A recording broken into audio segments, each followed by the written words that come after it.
All right, at the top of 93, you can see that what we are thinking about now is trying to manage sentence monotony. In other words, we're not interested in seeing that subject-verb, subject-verb, subject-verb combination over and over again in your paragraphs. What we want to see now is sentence structure managed in different ways. As you remember what we did with the phrases, we had 5 different types of phrases which created different elements. We could start a sentence with a gerund. We could start a sentence with an introductory element with prepositional, participial, and infinitive phrases. We could take a non-essential element and break up that subject-verb monotony.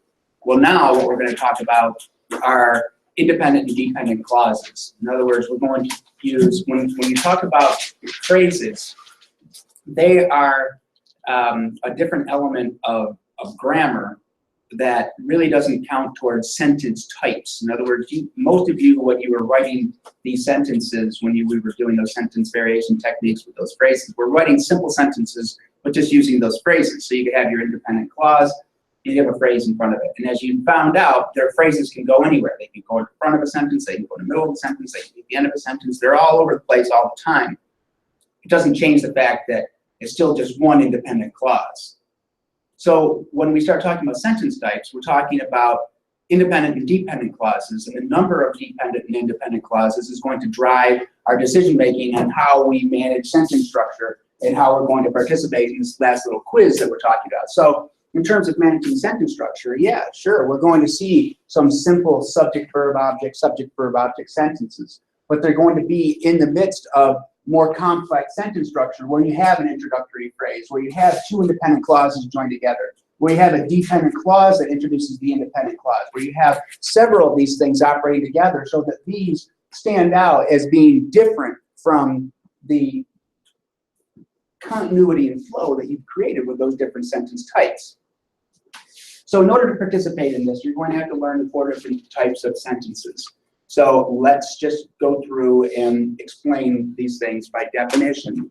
And then we'll go through and practice them. We'll practice at the sentence level, we'll practice at the paragraph level, and then what we're going to do, hopefully on Friday, is I'm going to have you bring in drafts of your papers. So keep your papers around, and I want to go through your papers, and I want to look at all the different types of sentence structure you're using within the paper itself. So you're going to go through and kind of count up how many simple sentences do I have, how many complex sentences, etc.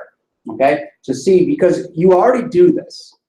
What you need to know is that it creates meaning, because we've already determined that location makes meaning. That if you have your most important pieces of information at the end of your sentence in an independent clause, that is the most valuable thing that a reader will recognize. So independent clauses at the end of your sentence, important. If something comes at the beginning of that sentence, if something comes in front of that, an introductory element of any kind, it takes on less meaning. It means it's transitional, or it means that it's kind of setting up the independent clause for its more purposeful meaning. So what we're going to find is that dependent clauses that come at the front of the sentence are going to take that secondary level. All right? So we've got independent clauses at the end of a sentence. That's still holding true, right? So in this situation here, all I want you to recognize is that independent clauses can look like different things, but they're all just one independent clause. And that's what the definition of a simple sentence is. It's one independent clause. It has no dependent clauses. So going back to week 2, right, if you didn't learn what a dependent clause was, and some of you didn't because grammar was a disaster in this last paper, if you didn't learn what a dependent clause is, you're going to have trouble participating in this activity, because dependent clauses need to be identified, right? You need to be able to differentiate between what's a dependent clause and what's a phrase. So in this first example right here, we can see this is one independent clause because I have a subject, I have a verb, this is the object, Hawthorne writes Young Goodman Brown, then in 1835 is a prepositional phrase. It's still one independent clause. The phrase doesn't matter, right? Phrases don't count in terms of sentence types. Dependent clauses and independent clauses count. All right, so you can have as many phrases as you want in a sentence. It's not going to change what kind of sentence it is. Everybody with me on that? Okay, because I know people are going to make mistakes and they're going to use an introductory prepositional phrase and say, well, isn't that a dependent clause? And I'm going to scream, right? Because I'm going to say, no, you don't know the difference between a phrase and a clause. I've just got done explaining this to you. Phrases don't have verbs. Dependent clauses do, right? Dependent clauses have that setup word, when, while, if, since. We'll talk about that in a minute, right? They have subjects, they have verbs. Sometimes they don't have subjects, but we'll talk about that in a minute. My point for here is to explain to you that this is just one independent clause. Sure, there's a phrase in there. I can put that phrase at the beginning of the sentence. It doesn't change, right? It's still one independent clause. Hawthorne writes Young Goodman Brown. There's my independent clause. That's my sentence. That's my subject verb. That's my complete thought. I can have compound verbs. I can say Hawthorne writes and edits. I can say that the subject does two things. I can say that two subjects do two things. It's still one independent clause, right? Because it's just one subject, Hawthorne, a compound verb doing two things for this particular story in that particular time frame. It's still one independent clause. There are no dependent clauses in here. In this situation right here, notice that the verb is separate. Hawthorne writes Young Goodman Brown in 1835 and edits it in 1836. Right? This is the reason why you needed to learn that comma coordinated conjunction rule, right? Because you can't put a comma here because a comma coordinated conjunction would indicate a new independent clause coming. Right? This is not a new independent clause. This is just a compound verb. Hawthorne writes and edits. There's just a bunch of words going in here with it that are phrases and objects. Doesn't matter. Still one independent clause, two verbs, one subject. That's it. So simple sentences, just like anything else. You can have phrases all you want in these. It doesn't, we're not talking about phrases anymore. Now we're talking about independent and dependent clauses.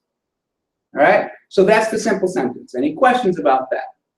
90% of the sentences you write are probably simple sentences. Okay? A compound sentence,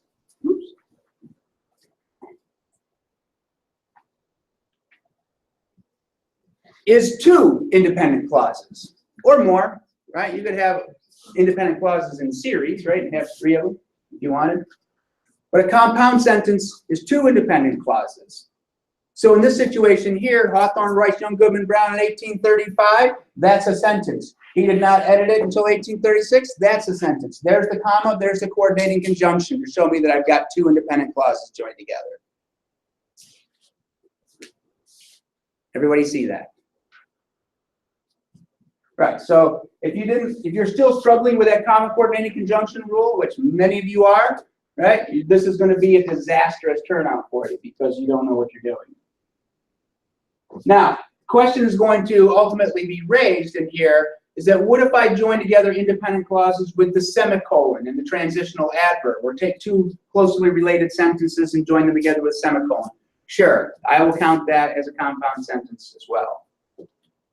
Two independent clauses joined together in one of three ways, right? Period, capital letter, that one we're not going to use, but semicolon, comma coordinated conjunction, we're certainly going to use. All right, two independent clauses or more, that makes a compound sentence. So if you think about it in terms of meaning, when we have a compound sentence, we're setting up two independent clauses, right, for our reader. In other words, we're telling our reader, this is important and this is important.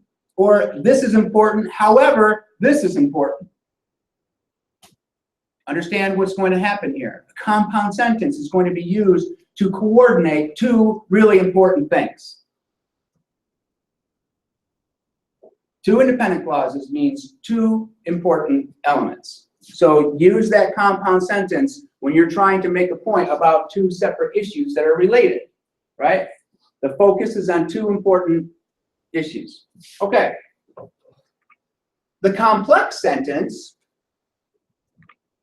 now we're going to shift over to dependent clauses. A complex sentence is an independent clause, right? Just one independent clause, and then it can have as many dependent clauses as you want. So in this situation right here, right? When Hawthorne writes Young Goodman Brown in 1835, that's a dependent clause. How do I know it's a dependent clause? Because there's the trigger word, when, while, if, since, although, because, right? Sometimes the word as, right? Even though, there's a whereas. Those are all words that signify dependent elements, right? How do we know that there's also dependent clauses here? Because I have a subject and a verb and it can't stand on its own. When Hawthorne writes Young Goodman Brown in 1835 is not a sentence. All right? So because I see subject, verb, because I see that word right there, right? I recognize that this is a dependent clause, and then he does not understand its importance to American literary history is an independent clause. He does not understand its importance, subject, verb, object to American literary history is a prepositional phrase.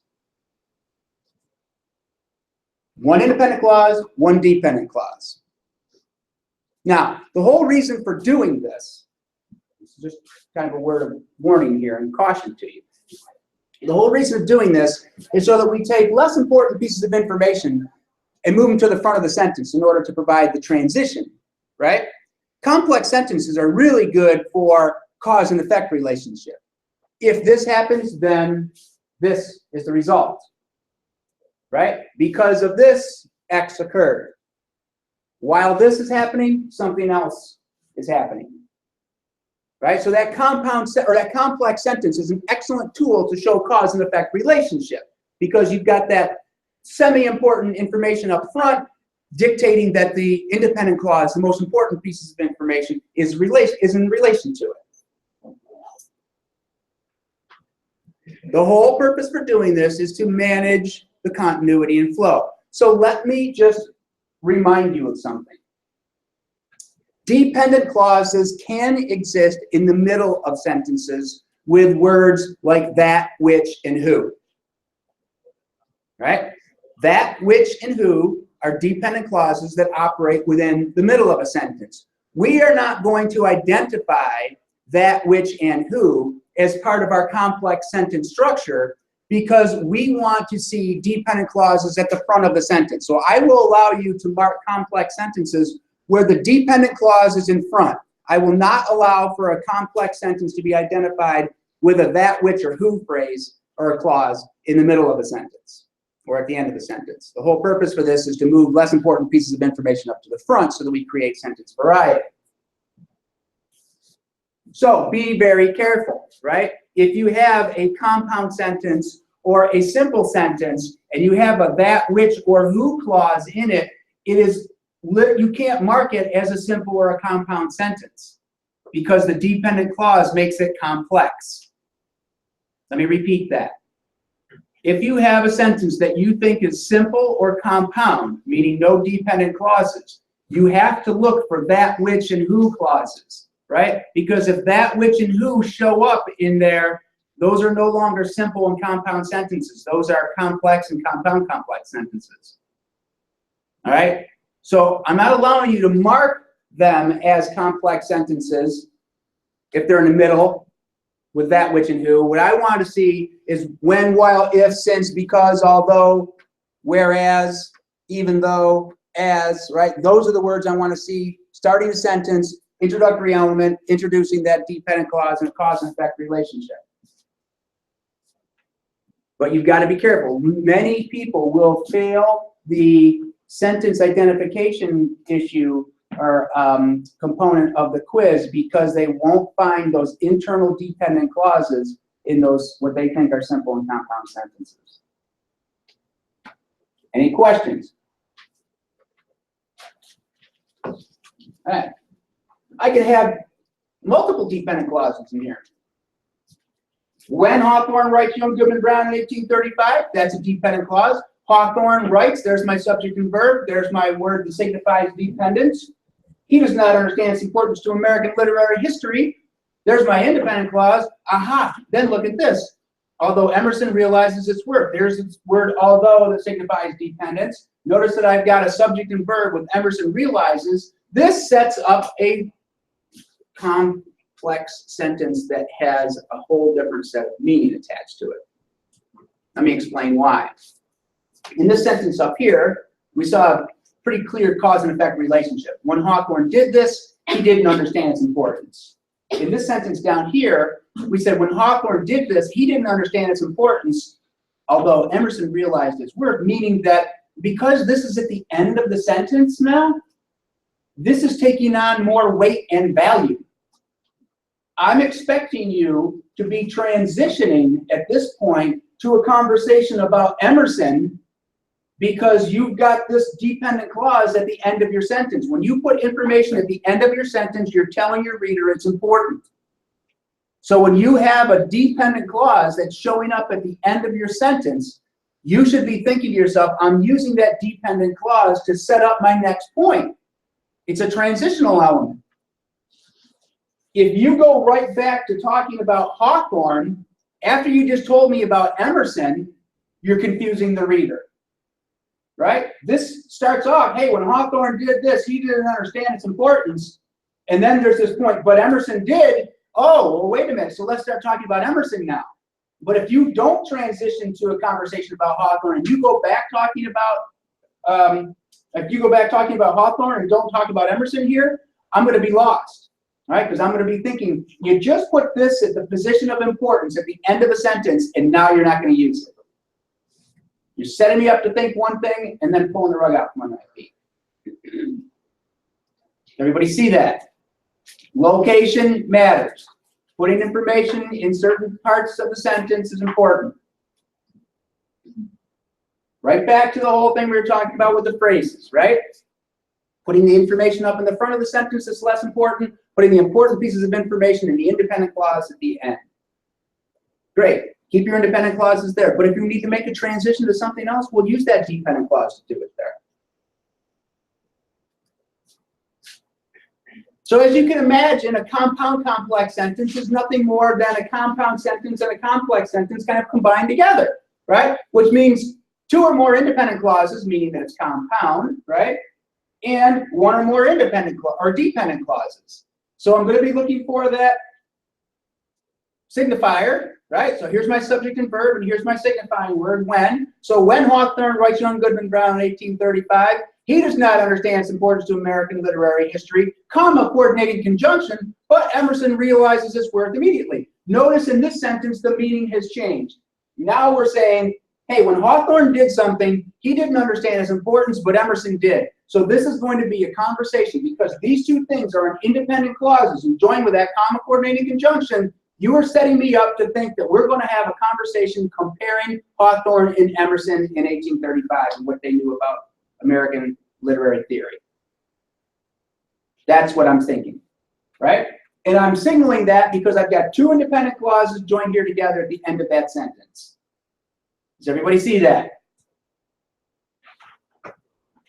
Compound elements mean that I'm bringing these two pieces of information together for a reason, right? So if you've got compound elements and you're not bringing them together for a reason, you're misdirecting the reader.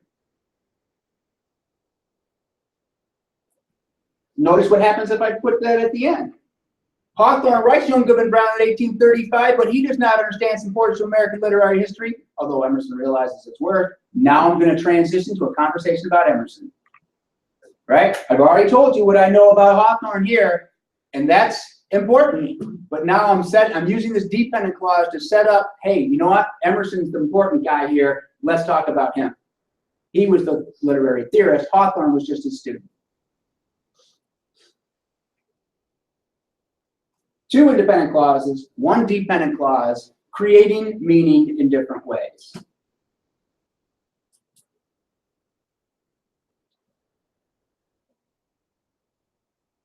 Simple, compound, complex, compound, complex. 4 different sentence types, 4 different ways to manage information.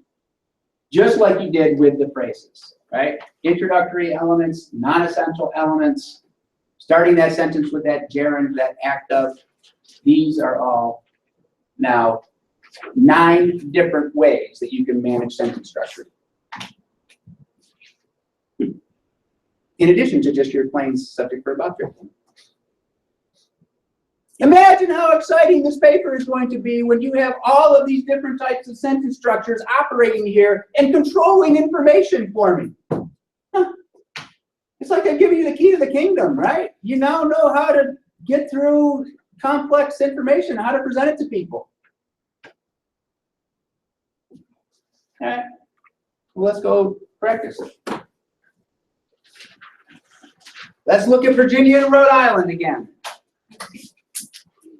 And I want you to pick one and write it 4 times. 1 simple, 1 compound, 1 complex, 1 compound complex. And let's see what you can do. All right?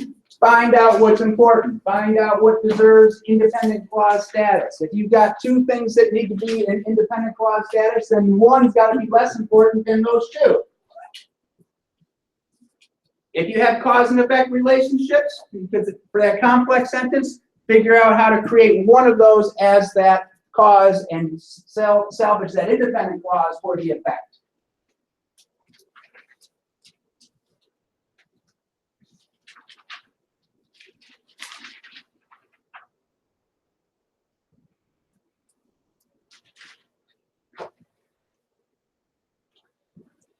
We're not using phrases anymore.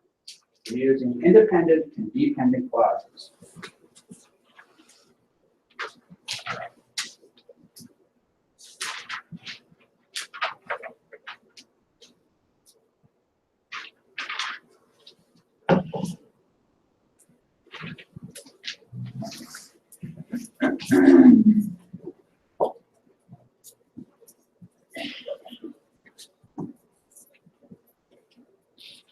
So for simple sentence, you still have to include all of them. Yep. Simple sentence has to include it all. So what are you going to do for a simple sentence? One independent clause. So just use phrases, right? Because you can have as many phrases as you want in these things and still have one independent clause. Just you can't use any dependent clauses, or you can't use a compound construction. So you can do multiple verbs in here. You can have one subject and a bunch of different verbs. You can have non-essential elements. You can have introductory phrases. You can do whatever you want, right? But you just have to have one independent clause.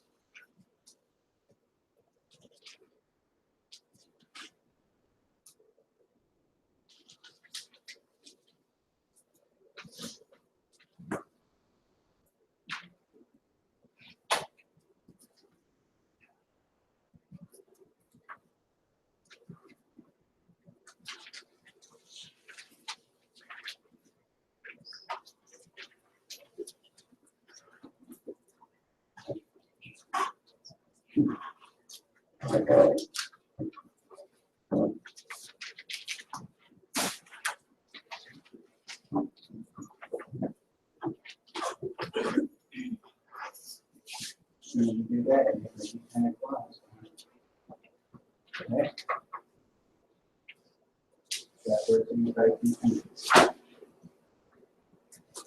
And that is on the sentence.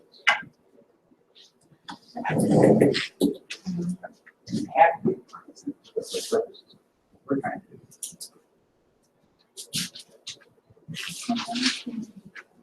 What's that? That's the same part of the dependent clause.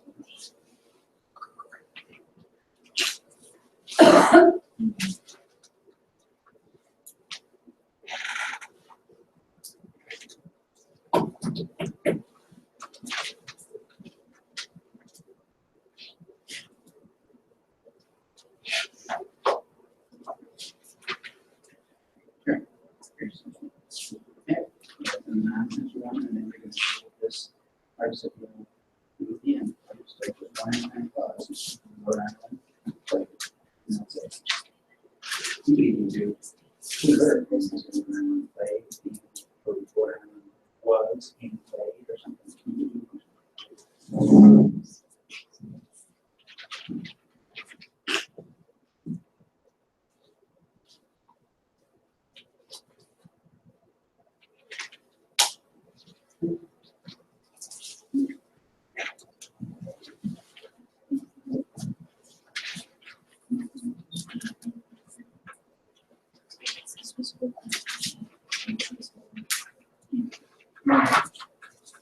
Simple sentence. Two verbs, one subject. Virginia, Rhode Island, Alabama.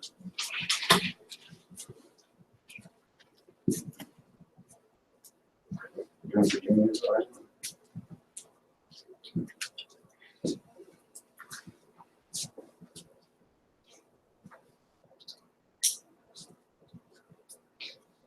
Once you just get the verbs, you can say Virginia is later, and yes, or maybe you say, yeah, Virginia, or the Virginia was, and remained was.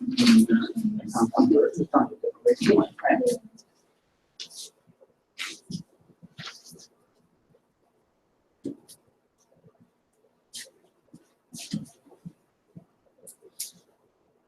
Now, this is a dependent clause.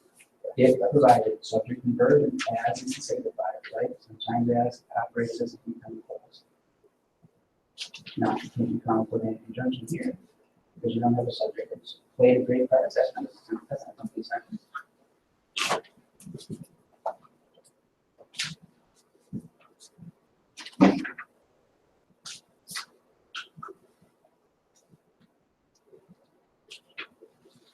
Yeah, you can do this. This is got two verbs. Virginia was and remained. And everyone's doing that.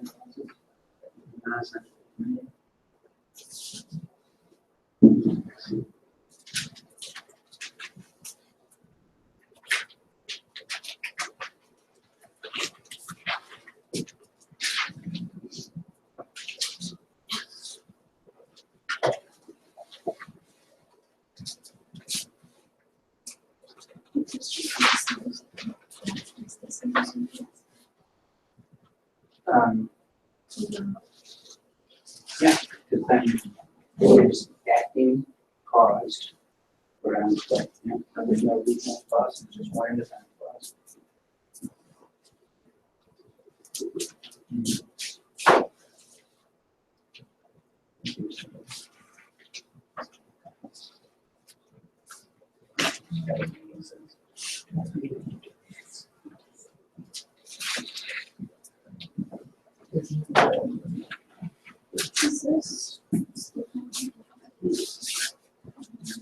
Right, prepositional. Okay. Okay. So now, Virginia was and remained. Two verbs, introductory prepositional phrase. That's fine. Yeah.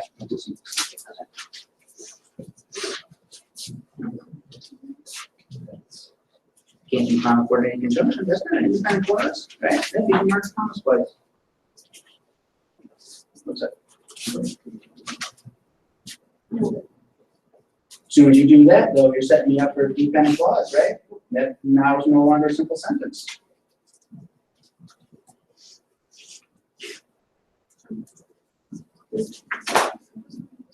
Right, you gotta take that, the kind of coordinating conjunction in case a new independent clause is coming, right? So Virginia was and remained, now you got a compound verb, subject, verb, verb, right? Introductory prepositional phrase, now it's one independent clause, one prepositional phrase. That's a simple sentence.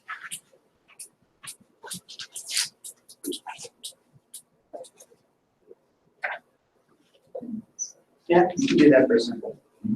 So being allowed. Yeah. Yeah. Say that again. No, by is a preposition. But you gotta be careful because sometimes you say by allowing me, now it's not a G word, it's actually participial. Right? So by, even though it's preposition with the operative word there, it's a participial phrase.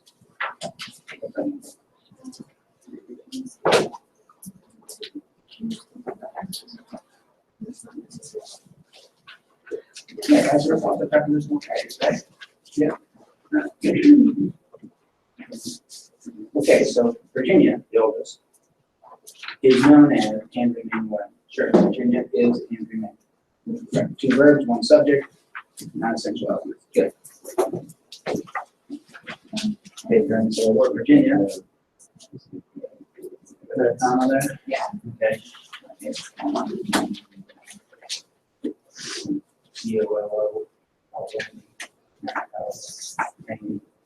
Okay, so Virginia remained well with the team, therefore Virginia received. Okay, so we got introductory prepositional phrase and then two.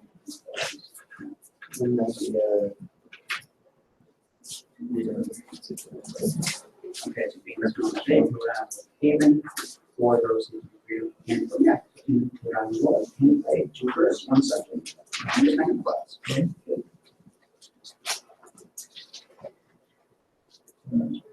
Great, yeah, no, that's it. You guys are just for your different not something inside that. That's great. But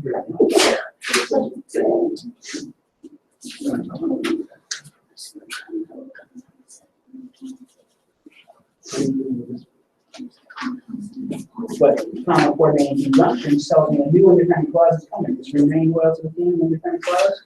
You can't do that. I have an independent clause after that comma coordinating conjunction. See how important that comma coordinating conjunction rule is now?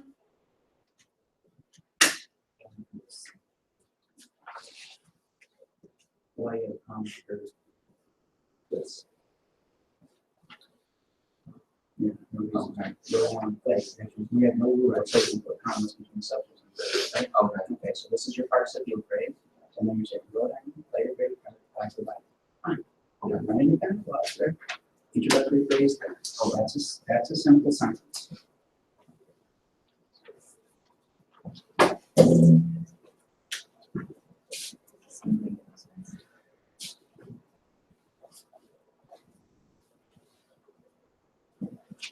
Well, in a way, you gotta just use the phrases, right? I mean, you're setting yourself up. Go back and look at the phrases you wrote in the last one. This is a major part of American history. I mean, it's so disruptive to the sentence because you said Rhode Island is noted for being the smallest state in the Union, and then a major part of American history. Look, the fact that it was small is a major part of American history. Why don't you set this up and say, even the smallest state in the Union, Rhode Island was a movement and played a major part. Right? Use the phrases to your advantage there. You know, take introductory ones, not to do whatever you want, but right, that's really coming. Yeah, Virginia was in the Union. Okay. You don't have a dependent clause as you start. You need to have a dependent clause in your complex.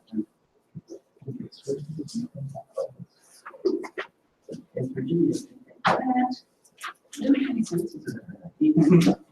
look, makes sense, right? We're doing this. I mean, don't write words that just look like dependent clauses. Make it cause and effect.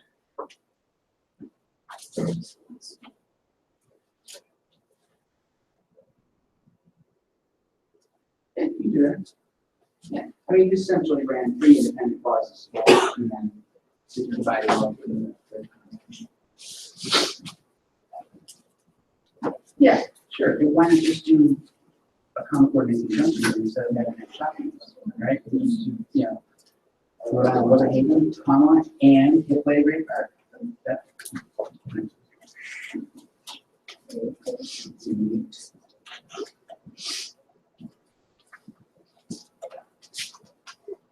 Good.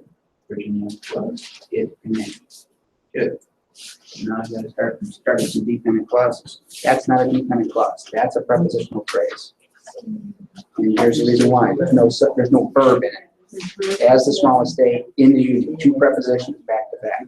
There's no dependent clauses have verbs in it, right? So if you're going to use as, you would have to say as Virginia did something. Now it's a dependent clause because it's a subject. What if I was trying to make this compound? So I was trying to make 2 independent clauses. All right, so you can use that and then it's a preposition. Then you can say Rhode Island was a haven for religious freedom. And don't put a semicolon in there. or this was just a comma. Right, So and it did something else, right? You gotta have a subject and Yeah. verb. That's independent clause. When this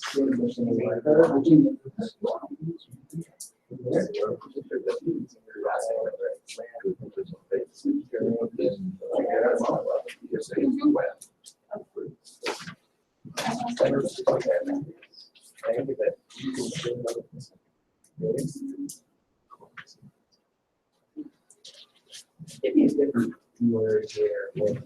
Remember, comma coordinating conjunction is so an informal one.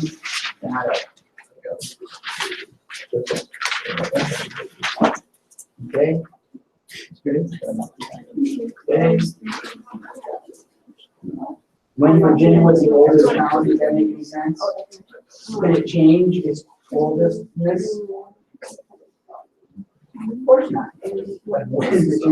When Virginia remained loyal to the king, it received the nickname because it was the oldest, right? You have two dependent clauses in there.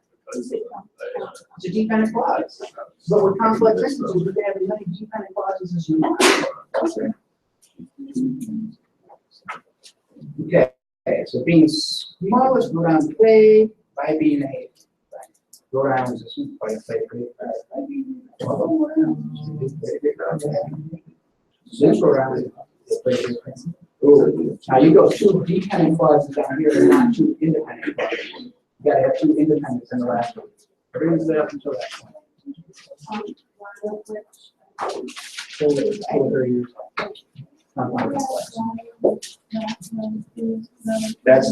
That's a phrase. That's a participial phrase, not a dependent clause. Dependent clauses, when, while, if, since, although, because, right? Since week 2, we've been talking about that, right? A dependent clause, when, while, if, since, although, because, whereas, as, even though.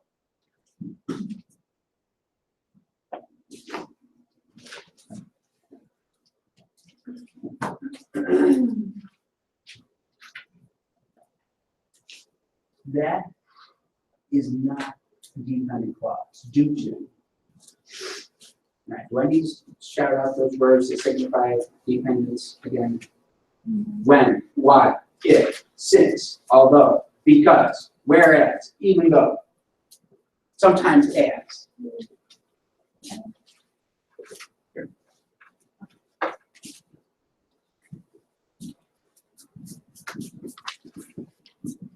You could even do and therefore, right?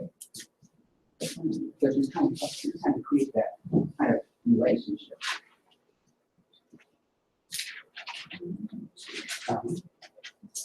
Yeah.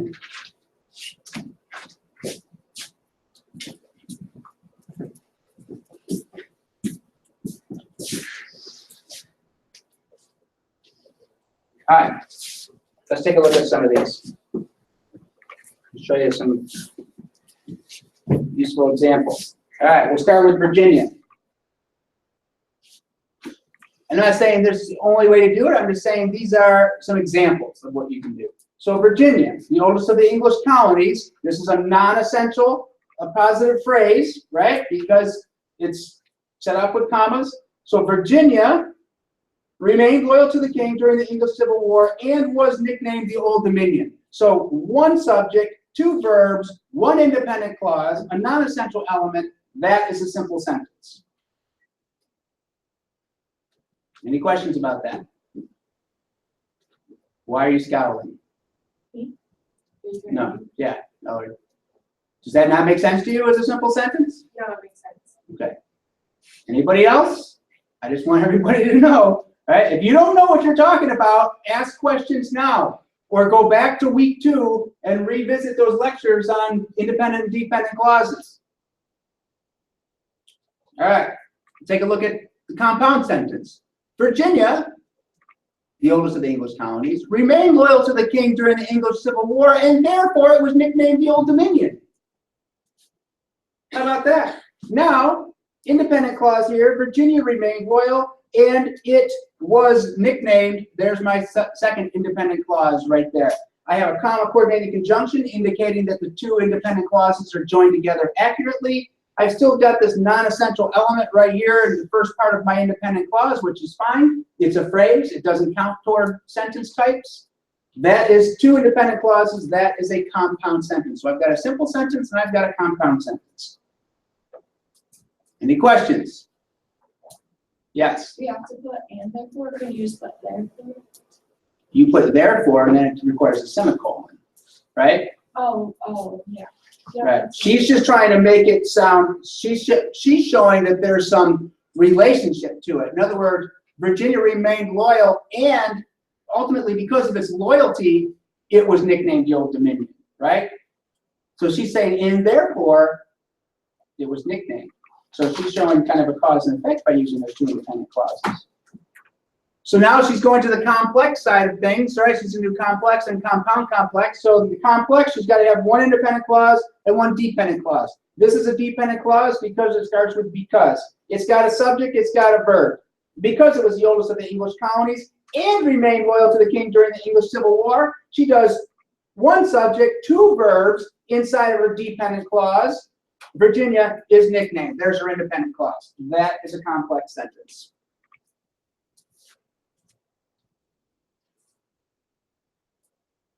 Any questions about that complex? Dependent clause is an introductory element. Notice that she combined both of those sentences to say, because it was this and it remained loyal, that's the reason why it got its nickname.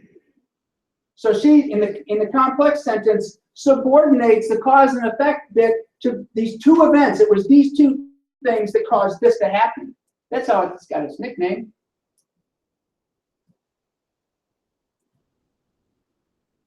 And then the compound complex. When the English Civil War occurred, the war occurred, here's the word when, signifying the dependent element. Virginia, oh, by the way, the oldest of the English colonies, remained loyal to the king, therefore it was nicknamed the Old Dominion. How about that? She goes secondary, tertiary, primary, primary. So Virginia remained loyal, therefore it was nicknamed. Oh, by the way, it was the oldest of the English colonies, and it's probably relevant that this happened during the English Civil War.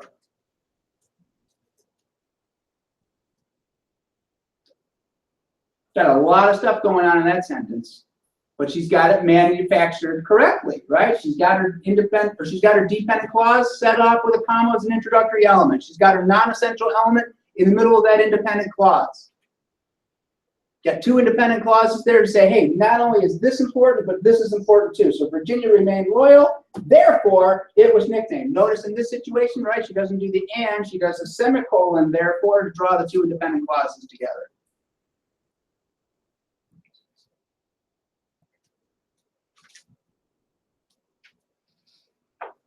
Questions, comments, concerns? Yes. After the oldest of the colonies, is there a comma or? Yes. Oh, There has to be a comma, right? Because it's a non-essential element. Got to have a comma on both sides. Sure, it's there. It's just in that hole.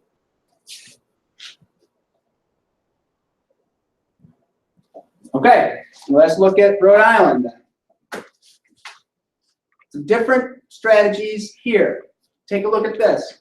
Rhode Island, the smallest state in the Union, right, which is less important, played a great role in American history by providing the haven for individuals seeking religious freedom. Take a look at this. One independent clause. Here's my subject. Here's my verb. Here's my object, a great role. So Rhode Island played a great role. There's my independent clause. And then, in American history, by providing a haven for individuals seeking religious freedom. Three phrases run together here at the end.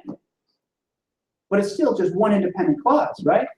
There's one subject, and then she's got a whole list of phrases and things that go into her independent clause. Nothing wrong with that. Still an independent clause. One subject, one verb, one complete thought. And then this non-essential element in here.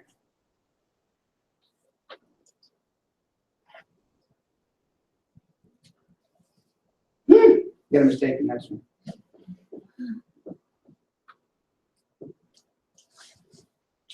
Can anyone point out to me where the mistake is in the compound sentence in the next sentence? Yep. She used a comma but had a dependent clause. That's right. Well, that's not. She's got a compound verb. She's got to have a subject right here, right? If you don't have a subject right there, I'm circling that and saying that's a comma place because you're telling me an independent clause is coming, and then you don't give it to me. So Rhode Island, small state in the Union, played a great role in American history, and it provided a haven for individuals seeking religious freedom. So Rhode Island did two things, played a great part, and it provided a haven. So two issues that you want the reader to know. Are they coordinated? Not real well here. I mean, I would think that it played a great role in American history because it was a haven for individuals seeking religious freedom. I thought, you know, there's probably more of a cause and effect relationship there. But she's accomplishing the task, right? It still makes sense. I just want you to know, right, those two things don't work well together as a compound sentence. How about this complex sentence? When Rhode Island, the smallest state in the Union, became a haven for individuals seeking religious freedom, it played a great role in American history. So check this out. She starts off with her dependent clause, which is secondary in importance, and then she has the non-essential element inside that introductory dependent clause. So she's further subordinating that non-essential element because it's already subordinated by being in that introductory dependent element. So she's got her introductory dependent clause with a non-essential phrase in it. And then she gets an important part. Hey, because of that stuff, it played a great role in American history. So she has primary, secondary, and tertiary all in the one sentence and in a cause and effect relationship. Pretty fancy. And then finally, the compound complex. Ah, it happened again.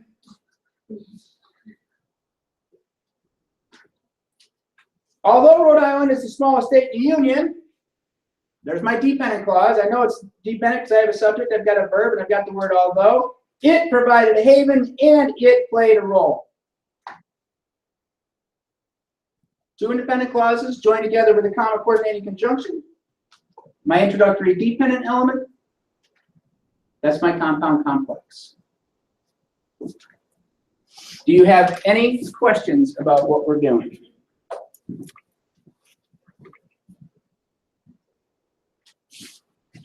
On Wednesday, we're going to get to the erosion paragraph. And we're going to play around with the erosion paragraph and the whole issue of using 4 different types of sentences in order to manage that thing effectively. And we're also going to have you, when you're doing that, when you're using those different types of phrases in there, you're going to be identifying the phrases, you're going to be identifying the sentence types. And then on Friday, we'll go through your papers, old papers, and find out what kind of sentence variation techniques you're using. And then a week from today, drafts are due. There's 10 classes left. You know that? 10 classes. All right. Have a good day, everybody.